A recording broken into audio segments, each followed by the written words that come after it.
Welcome to this webinar on rapid microbial testing using biocalorimetry. My name is Per Edén, Marketing Manager at Symcel. Presenting today is Kasper Kragh, Director of our Application Support Team. He will walk you through the overall benefits of using rapid microbial methods compared to the traditional methods, give you an introduction to the principle of biocalorimetry technology, an overview of the calScreener and caloTrace microbial testing systems, and application examples. We will finish off with a Q&A session where you can send in questions using the Q&A function. The webinar is recorded and we will share a link to it by email. The presentation will include a brief overview of the dedicated sterility testing systems, but the data and test examples will be for other applications. There will be webinars dedicated to the pharmaceutical and advanced therapies applications further on, including a presentation in the Bioforum Alternative and Rapid Microbe Methods discussion groups on the 30th of September. With that, I hand over to you, Kasper. Thank you so much, Per, and thank you all for joining in.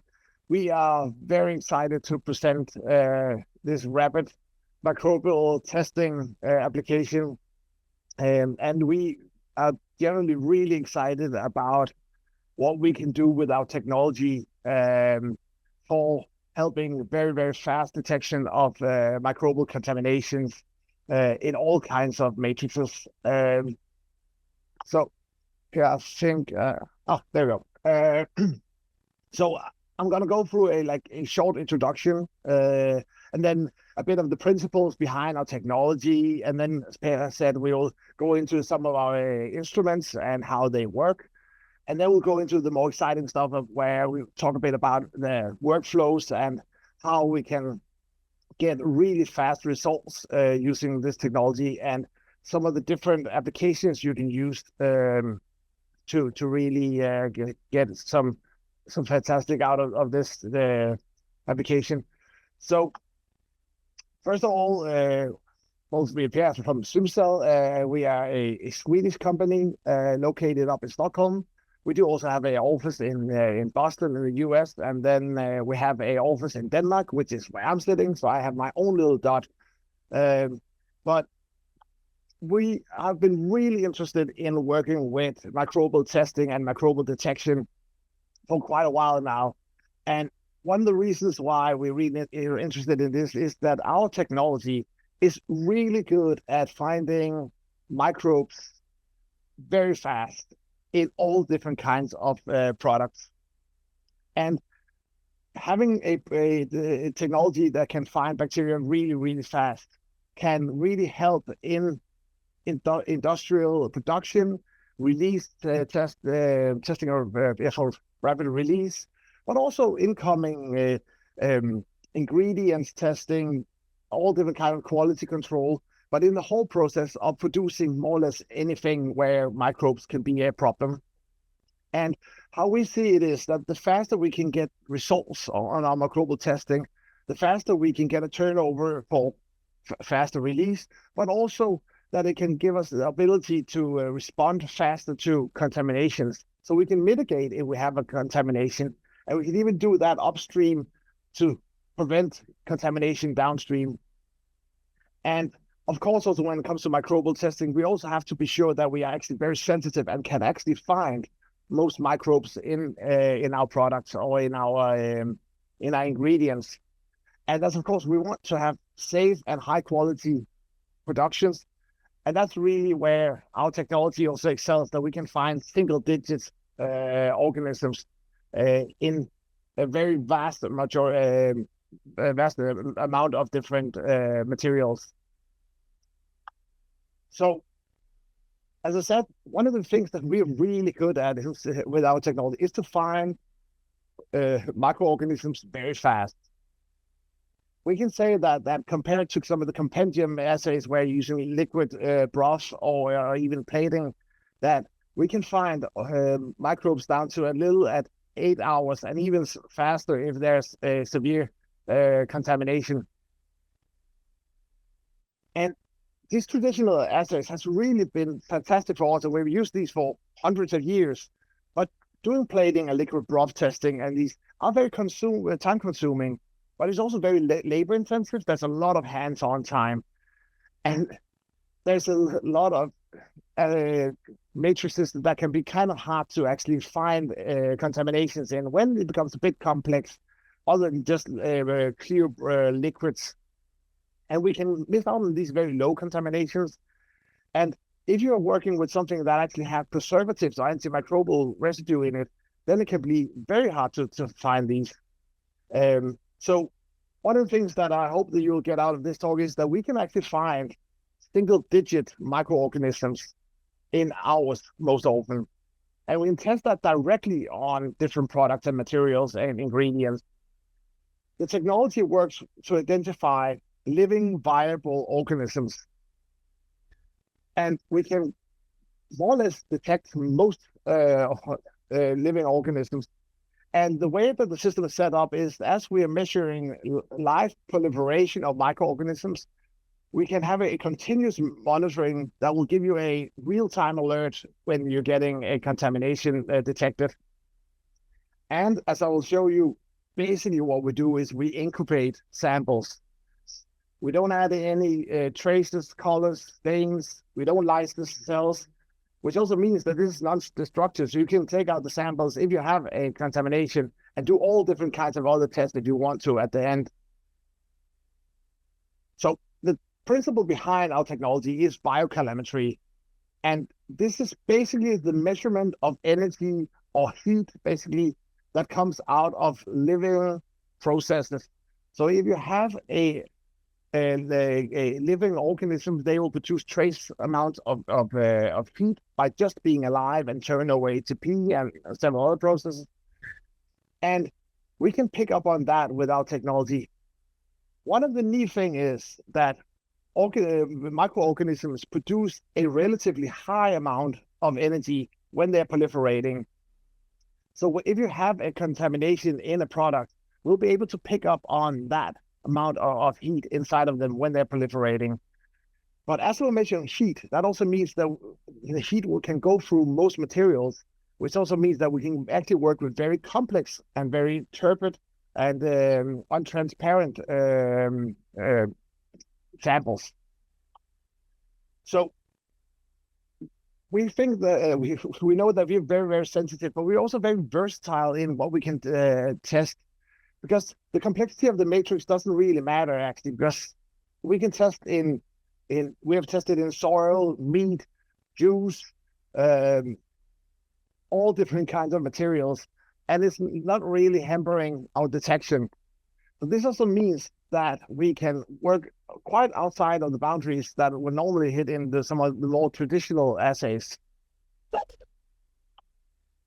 The output that we are getting when we're adding in a vial with a contamination is that we will pick up on when the microorganisms start proliferating. And now here you see that these fantastic, nice growth curve or thermograms, as we call them, that comes out of when they are growing inside of a sample.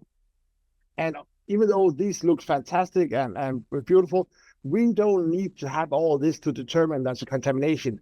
We just need the trace first amount of heat that's being produced when you start to have an exponential growth, which really also means that we can pick up on this contamination way, way earlier than most other systems.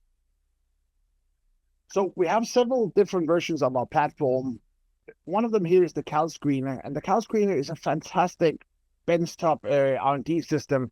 And this really works very well if you have very precious or very small samples that you want to work with.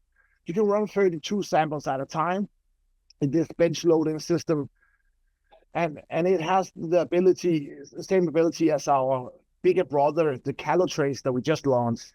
The caloTrace is really made for microbial testing. Here we use disposable big 10 milliliter glass vials that you can add your sample to, and then you can place that in the instrument with random access, which also means that you can add 5 samples here, you can take out the sample here, you can add samples here, completely independent of each other.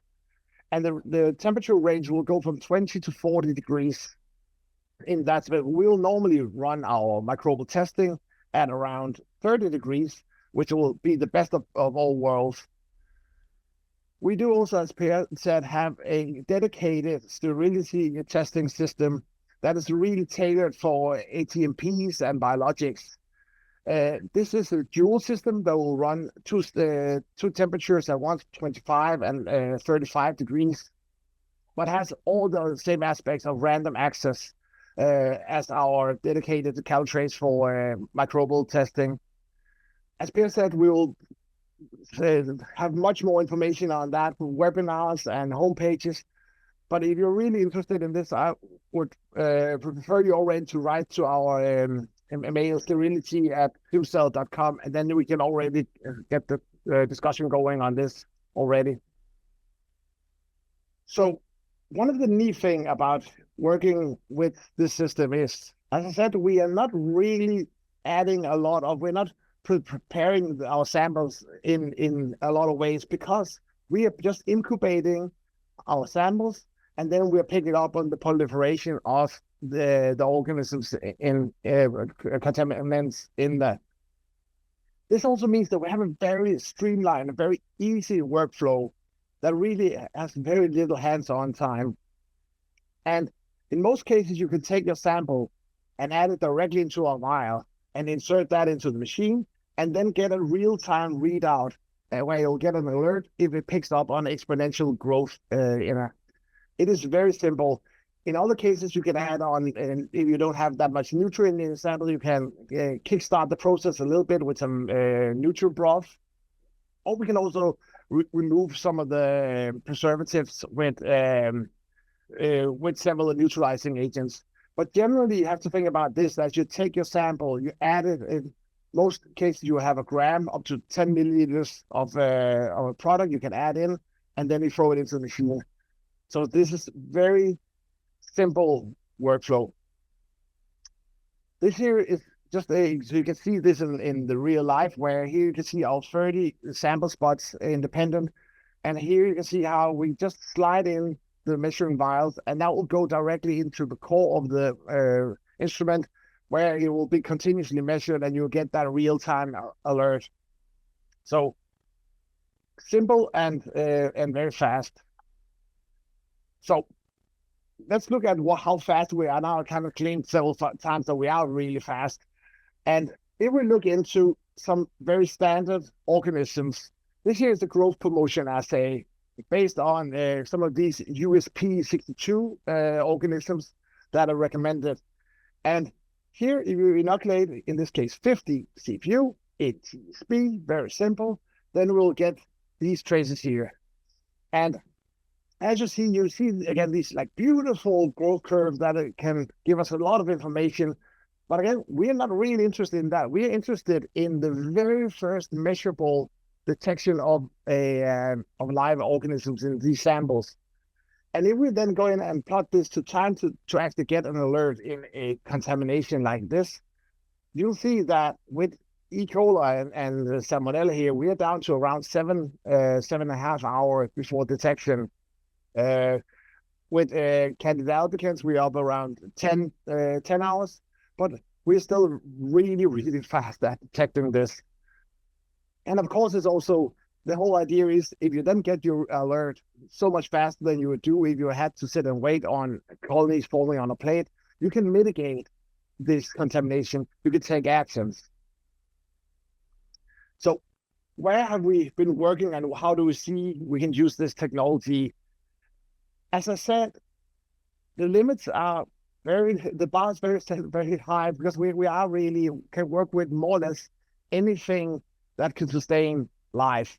So we've been working with personal care products, consumer products, cosmetics, detergents, different food products, different food matrices, everything from ready cooked meals and orange juice to meat. We've even tested paint and are able to detect contaminations in that. We have been working with all kinds of ingredients. And also, of course, there's also possibility to working with pharmaceuticals or ingredients in the pharmaceutical space. So these are just some of the ideas, but there's not really any limit until we tried it. So I think that's also really, I hope, one of the keys that we can actually do a very wide range of products. So I brought a couple of examples just so you can kind of see what you could expect in some of these things. And one thing that we have been working quite a lot with several external partners is some of these unpreserved food beverage products. Here, it's so easy because your product is actually a very excellent media on its own. So you don't need to do anything other than take 10 milliliters of your product, add that into the vial, cap it, and throw it into the machine. It takes very little time. And then after stabilization, you'll have real-time data on if you have contamination. Here is some of the products we just tested internally, where we have added in, especially some of these spore formers that could potentially survive pasteurization. And they really wanted to see how fast we can detect these spores. And here we have Bacillus cereus in oat milk or UHT milk, and we also have some Salmonella in oatmeal and also some Saccharomyces cerevisiae, baker's yeast in orange juice. That can also really be a problem. Not life-threatening, but it can degrade the product quality. And what you'll see here, of course, there's a lot of data here, but if we then plot the time for our algorithm to detect these contaminations, then we are actually within around 7 hours that we can detect this contamination. A bit slow with Saccharomyces cerevisiae, around 12.5 hours. So a very low contamination, we're able to detect that really, really fast. In this case, we added in 50 CFU of the different organisms, but we would be able to detect single-digit organisms. So another thing that we've been working on and has been asked for some things is really when you're working with ingredients or powdered products. So here we can both talk like downstream product, but also what's incoming into your production line, where you want to prevent any contaminations. And they can be sometimes a bit tricky with these powders. But one of the things we have been working with just adding them into our vials, a gram of the product, mix it with a bit of growth media, and then again inoculating setting into the machine, and then waiting for a real-time report. In this case, we've tested out again some of these Bacillus cereus spores, where we really know that they can be lying for forever in some of these products. Testing corn starch, wheat flour, cocoa powder, keratin, and lactose powder here in this case. And as you will see here, in most cases, the powder formulation itself has no real influence on the development of these spores going into a vegetative state and us picking up them. And we're actually able to pick up them around 6 hours in most of these cases. Cacao powder, actually our powder has an anaerobic antibiotic effect on it. So here we're actually being delayed a little bit because of the anaerobic antibiotic effects. But here again, if you think about where you can use that in a production line, where before you contaminate your line, you can test it up front here. Another big focus areas has been non-sterile products. And here we have especially worked quite a lot with home care product and consumer goods. And in this case, we have tried to align ourselves completely with USP 62 and EP 2.6, where we have taken a gram of the product, then we mixed it 1 to 10 with a neutralizing media, where you will have twine and lectin that will break down some of the preservatives that are in the product, because it is a very hostile environment to be dipped into if you're a bacteria. And again, same story, mix it into the vial, into the machine, real-time report. Just very, very simple. And in this case here, we have the data that is from different body cream, a lotion for men, body lotion, dishwasher detergent, and some different organisms, where you again can see they will definitely react to being in the presence of some of these products. but we'll still be able to detect them. And again, looking at like what time to detection are we actually working with here? And there we are in the space of around 10 to 14 hours. This is, of course, with not that high inoculum, around 100 CFU. Again, we could detect down to single digit CFU, but if you have a severe contamination, it will move up in time. You'll actually detect a 10 to the fifth will be more or less detected instantaneously in this if you have that bad contamination. So kind of want to wrap up, and what I really hope to convey a little bit here from my talk here is that using this technology for microbial testing, it is fast, it's simple, and it's very sensitive. And that's really what we can see, that we can actually detect very low dose contaminations very fast. It's easy because you can test directly on the product. You don't need to do a lot of added steps. You don't need to lyse. You don't need to have amplification steps. And it's very versatile. We can test on so many different kind of products, different kind of ingredients, water, powder, creams, and everything. And we're also able to kind of take the whole range of microbes, yeast, bacteria, mold, anaerobic, aerobic. We will capture most of them. So just to wrap up, because this is of course also a new technology, one of the things that we really want to, we hope that some of you will reach out with your specific problem, or the way you can see that there could actually be something where our technology could speed up your work. So reach out to us, then we will adjust and tailor and work with you, running feasibility studies and a lot of ways that we can kind of tailor your needs to our system. And I think that is where I will wrap up and then send it back to you, Per. Thanks a lot, Kasper, for the presentation. Yes, now we will start the Q&A session, and you're welcome to send in questions using the Q&A functions. If there are any hiccups or problems using the function, I think you might have to be connected with the app rather than a browser. Some have come in already here. You talked about spores there, Kasper, but can we detect spores? Yes, we can very much detect spores. And that is probably we cannot detect the spores when they are in the spore state. Will be hard to detect, but as soon as they go into vegetative state, we will pick up on them very fast. And we have a lot of data now built up around spores, because that is definitely a big problem in a lot of these settings.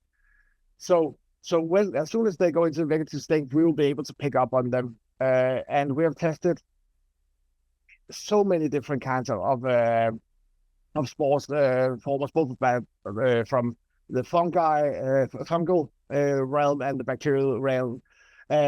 So yes, we can definitely detect spores in the system.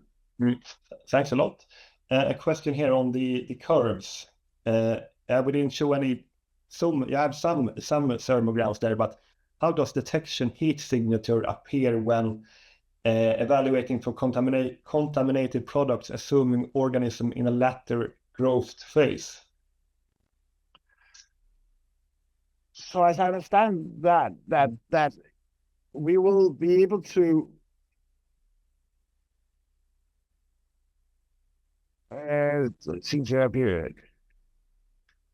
So if they are in a later growth phase, let's say that you have like a huge amount of contamination, where most often we will add in some nutrients that will kickstart whatever growth there is. So we are kind of starting out and actually get a growth. But we can also have situations where you have simply so massive a contamination that you actually start out with what we call a hot sample, and there you'll be able to detect right away, instantaneously, when the system has stabilized. You'll be able to detect that. That would more often be a movement that will go further down because you're already starting hot, but the system will detect that if that's what I'm thinking, if that is what is meant. Yeah, you're welcome. I hope that answered. Otherwise, you're welcome to send in further questions or give us, of course, a email about it, and we'll have a discussion about it. Have algae non-sterile cultures been tested or validated? No, not yet, but I think that could be a very exciting application, especially because the algae will have its own neat metabolism. We have a lot of data from plant systems and more environmental system, where we can easily measure a sprout or a plant metabolism. So that will be the same, of course, with algae, but it could be quite exciting to. That will be a background signal. So there will be a signal of the algae's own metabolism. If you then have a contamination inside of that, that could be quite exciting, because we will normally measure when you have the contamination in the system, where you have a well-known signature, it will wobble the system if you have a contamination of a certain severity. So that's interesting when you have a living system, to see if we can actually pick up on that. I would love to discuss that more in detail, because that could be quite interesting. We have had several conversations over the years with people working with algae, and of course that could be a lot more academic questions here, where you could put light on these glass vials from the outside and actually see the dark circle versus the light circle and all these things. Now I'm getting all excited. Yeah, okay, thank you. Question on cell products or cell-based products. How will you differentiate the heat from host cells as compared to the spiked microorganisms? Yeah, that's actually a very interesting question. Of course, that's also a bit into our sterility, rapid sterility system. But what you normally will have is the eukaryotic cells, and the host cells will actually be a let's say a background slow system, where you don't ever have exponential growth as the microbes do. So you have that as a low-lying background that never rises up. But if you have contamination, then you'll start to have a very clear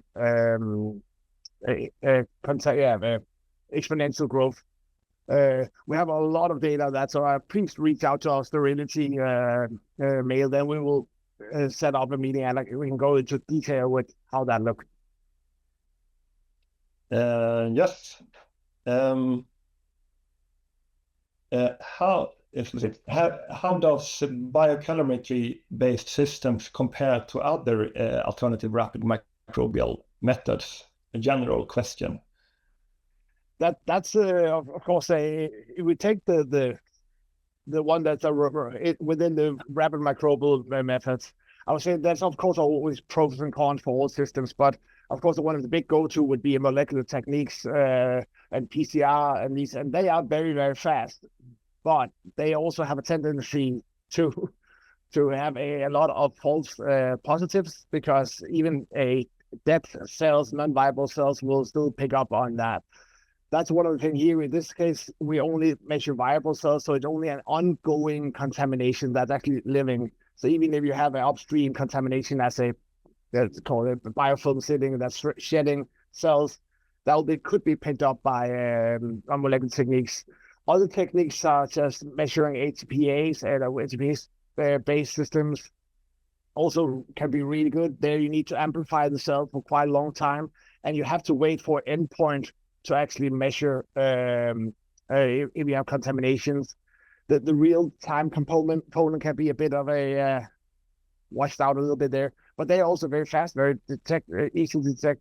CO2-based systems can also work really good. There could be some interference with the products itself in some cases, where we have what I probably would say a very direct measurement. Instead of using proxy measurements, this is actually the cells producing this when they are alive and when them. Okay, yeah. A little bit related question there. You touched upon it, but why can detecting viable microorganisms be more important than simply detecting the microbial material? Yes, I think that's a bit back to the false positive, false negative aspects of it. That if you have some biomarkers that can sometimes be misleading, quite often be misleading, where having a true viable cell is really the hallmark of having ongoing contamination. Mhm. Thank you. It was a follow-up question there on the cells versus the microorganisms. That of course there are much more cells. Definitely, yeah. Yes. Should you elaborate any more on this? That even Yes, I of course that's what we could say that yeah, even with if you start out with in this case here, let's say that we start out with a signal of a couple of hundred microwatts from the cells in the product, as that they will never arise in this, because that is they will in normal incubation will not have a proliferation in the sample, but the bacteria will. So you will always have the signal will come up above the background. Now I said 200 microwatts. That was the number. So you will be able to think that, because our algorithm will only recognize when you actually have that kind of. But again, like we can go much more into detail with it in the more sterility space. Yes, these are definitely discussions for our clinical development team working with the sterility assay. Does the application have quantitative results or only presence absence? So I would say that it is very good at presence and absence. And when it comes to a contamination with the unknown organisms, it can be hard to get a quantifiable measurement.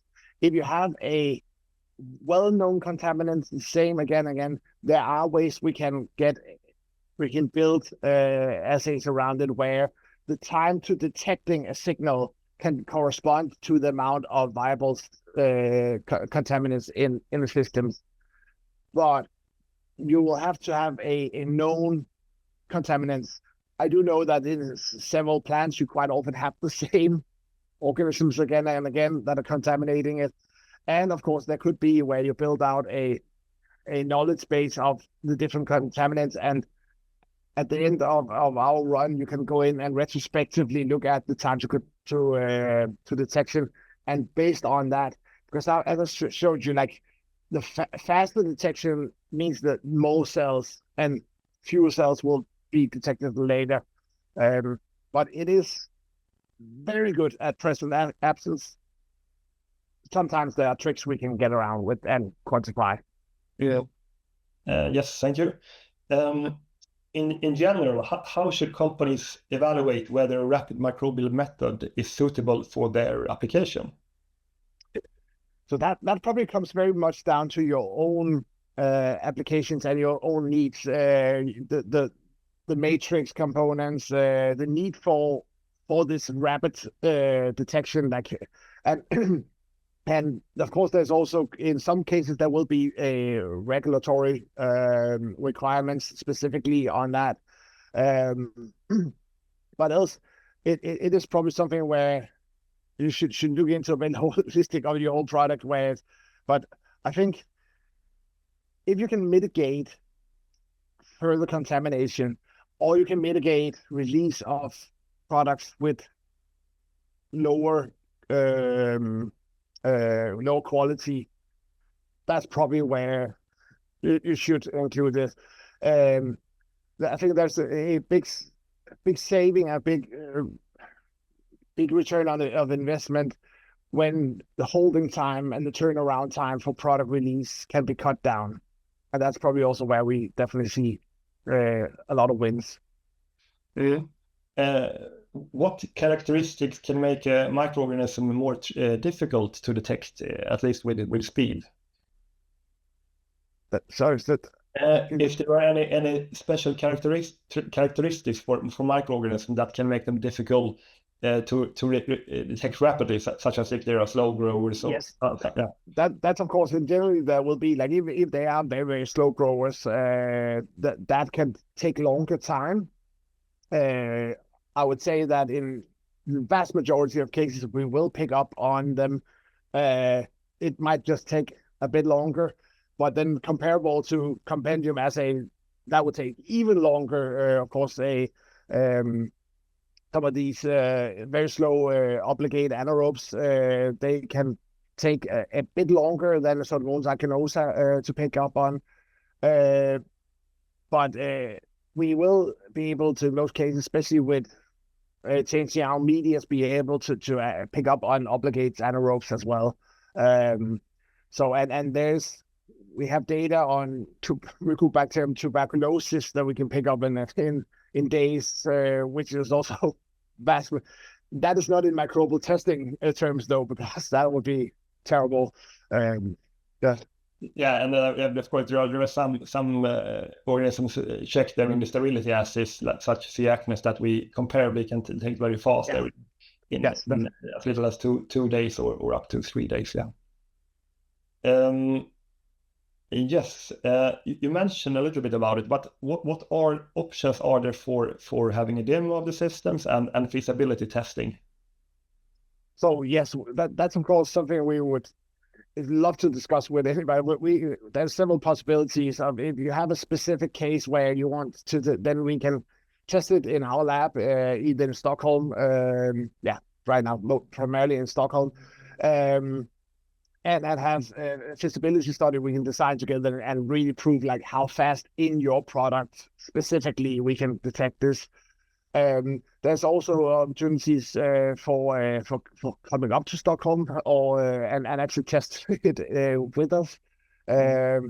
That's especially with the calScreener, which is very removable. That those can also be, we can have those for demos outside of in your labs. So that's definitely, is quite often we'll work with different ways of showing off how we can how fast we can help you.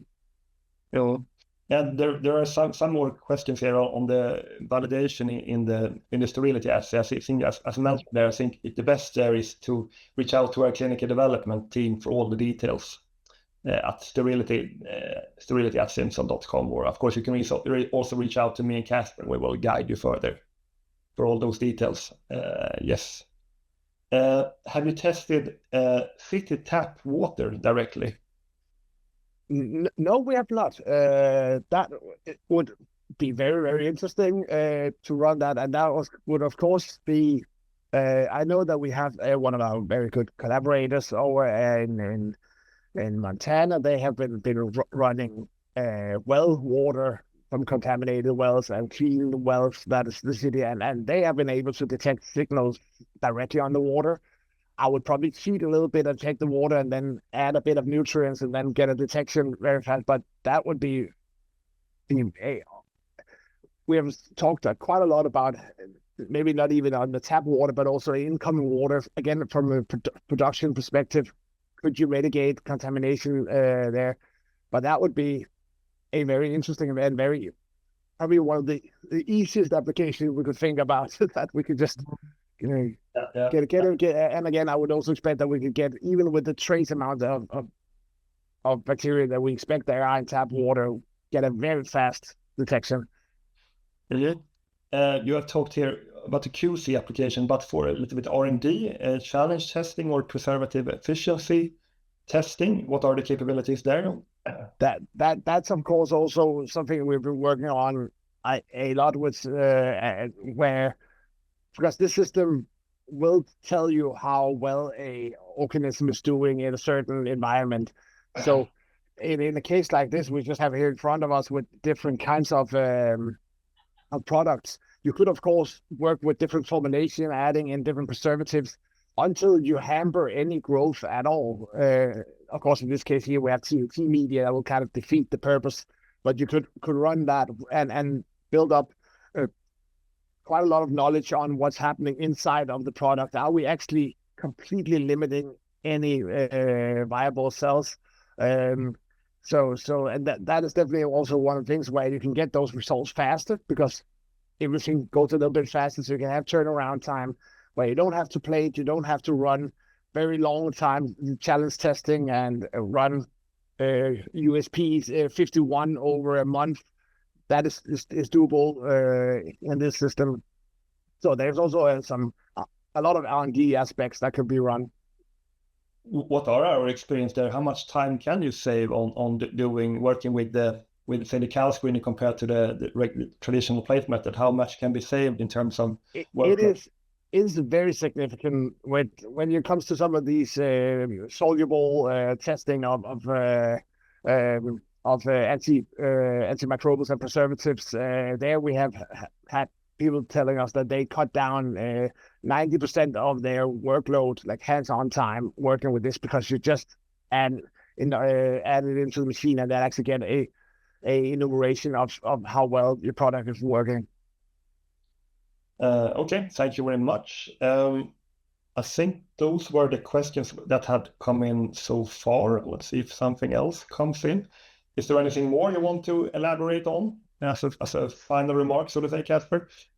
I don't know. I think this was really exciting questions. I would look forward to working from everything from spores and tap water and algae. I think there's a lot of exciting ideas out there, and that's probably also, I hope also that this can see this, that there is just a lot of possibilities, and it is, I don't want to be completely corky, but like, it is really like the fantasy or the imagination that's the limit here, what we can test. If it's alive, we sometimes say very corky, if it's alive and it fits into our vials, then we'll be able to make sure. Yes, yeah, exactly. That sums it up. Yeah, we talked quite broadly here, as mentioned, about different kinds of applications. There will be more presentation coming on further on, which were dedicated to specific applications. But as we see, the possibilities are very vast. So with that, I think we thank everyone for joining in. Thank you, Kasper. Wish you all a very good day and summer. Thanks a lot. Take care.